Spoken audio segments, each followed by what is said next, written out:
మా mummy value నాకు నా పెళ్ళయ్యాక చాలా బాగా తెలిసొచ్చింది. చిన్నప్పుడు లేచి రెడీ అవ్వు అంటే అబ్బా ఏంటి మమ్మీ అనేదాన్ని.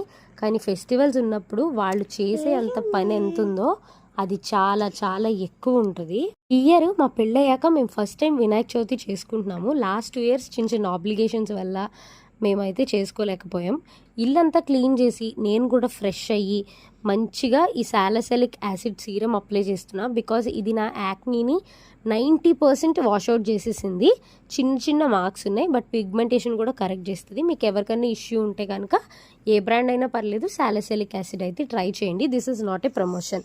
అండ్ ఇప్పుడు నేను కిచెన్లోకి సన్ స్క్రీన్ రాసుకుని పరిగెట్టేశాను. నా ఏంటంటే ఒక వైపున నేను తాలికలు చేస్తున్నా, ఇంకొక వైపున కుడుములు చేస్తున్నాను అనమాట. ఇది తాలికల కోసం ఉక్కబెట్టిన పిండి.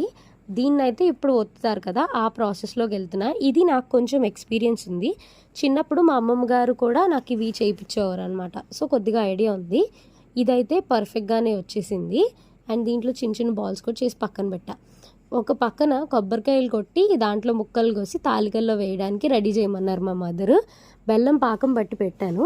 ఆ పాకం అయ్యేలోపు కుడుములు చుడదామని చెప్పి జెట్ స్పీడ్లో చేయడానికి 2 చేతులతో చుట్టేసా. ఈ గ్యాప్లో మా పాప వచ్చి నాకు ఒకటి ఇవ్వవా అని అడిగింది. మీలో ఎంతమంది అగ్రీ చేస్తారు?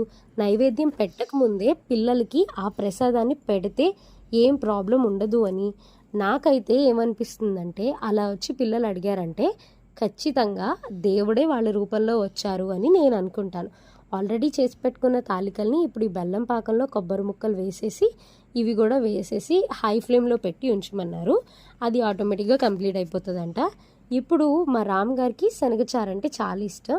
అందుకోసం ఈ ఇంగ్రీడియంట్స్ అన్నీ ఇందులో వేసేసి ఫుల్గా ఒక 1 ఫుల్ కప్ ఆఫ్ వాటర్ పోసి కుక్కర్ పెట్టేస్తున్నా. ఇది 5 to 6 విజిల్స్ వచ్చాక మ్యాష్ చేసి తాలింపు పెట్టుకోవడమే. Next video